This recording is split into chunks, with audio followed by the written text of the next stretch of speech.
This is Magic and Mortar. Welcome back, everyone. Super excited to have another video for you today. What we're looking at on screen here, cocoa fiber floor mat, okay? We know these, we love these, extremely simple, very practical for our tabletop games. You take a piece, cut it out of the floor mat, throw it on the table, and you have an instant wheat field. I'm going to show you how to take the same similar concept with a little bit more attention to detail, a little more effort, and we're going to turn it into what you're looking at here. These are my wheat fields. You have the modular piece on the left there. On the other side of the screen, you're looking at just a larger base, same similar techniques, same simple approach there. I am fighting a cold. I do apologize, just some shortness of breath here. But anyways, you guys, thank you so much for being here, for watching. I appreciate it as always.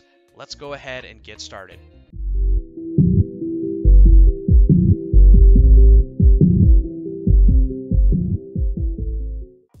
All right, everyone, so the star of our show here is going to be this cocoa fiber floor mat. If you're unfamiliar, here is a close-up of the product. Excellent for what we're trying to achieve here. Funny enough, in our last video, we used cocoa fiber basket liner to make trees. Cocoa fiber, I guess, is just a wonderful piece, right?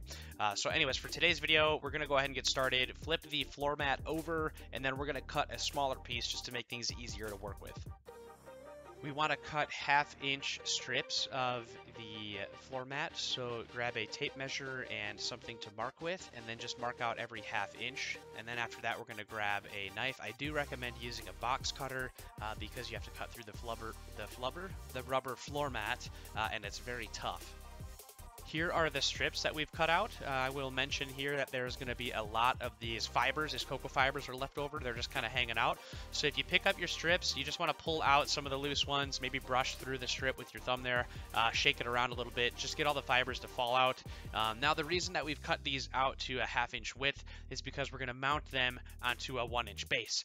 That way the modular piece, when it's finished, we can put it on any kind of 1-inch grid and it will fit perfectly with the grid that's already there.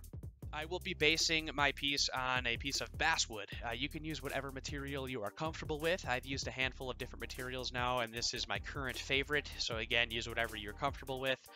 Go ahead, grab a tape measure, mark out that 1-inch wide mark, and then grab whatever tool you have nearby to cut that piece out.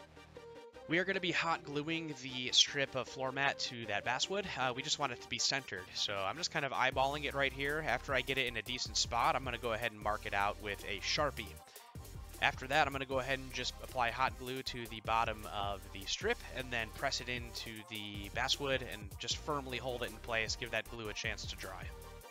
This step is just personal preference. If you want to, you can. If you don't, then no worries. We're just going to bevel the edge of the piece. So just like I'm whittling here, grab a sharp blade, a razor blade I have, and carve away on the edge of the basswood. Right now, so you can see the difference. On the right side is what the beveled edge would look like. On the left side is if you just left the piece alone. No difference here really, it's just up to you however you like your piece to look.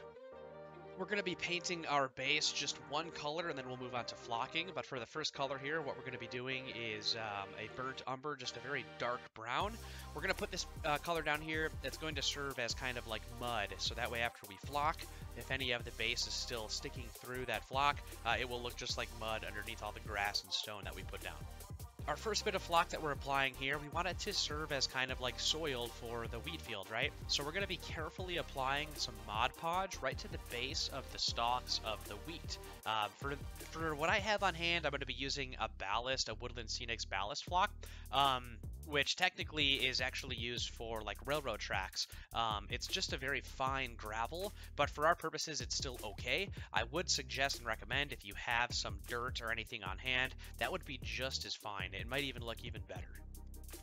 Now we're going to be applying another layer of Mod Podge to the rest of the base that we haven't touched yet. With that same brush, go ahead and dab some of the Mod Podge up onto that first layer of ballast that we have. We're going to try and create a nice smooth transition. After you've got the Mod Podge applied, go ahead. I'm using Woodland Scenics Green Turf, one of my favorites. We're going to go ahead and apply a bunch of green to that layer of Mod Podge that we've just put on. The next step we're doing is we're going to apply some watered down Mod Podge. You can use any PVA glue here, it's fine, like a white Elmer's glue works just as well. Just using watered down glue, we're going to go ahead and put an excess amount onto the brush. You can see what I'm doing here. I bring the brush to the edge of the piece, and I'm going to let gravity and the water in the glue there do the job for me. It's going to go ahead and just flow down into all the nooks and crannies. We're doing this so that we don't disturb any of the flock that's already on the piece. To make the piece look a little bit more natural, that green color is beautiful, but it is so bright and vibrant. We want to add a little bit of variance to that. So I'm using another Woodland Scenics blended turf here. This is an earth blend, right? So it has a little bit more shades of brown, some darker greens. While we have that watered down glue still drying, we're going to go ahead and just take a pinch and then sprinkle it over like I'm doing here with my piece. This is going to go ahead and dry with that glue. It's all going to come together all at one time.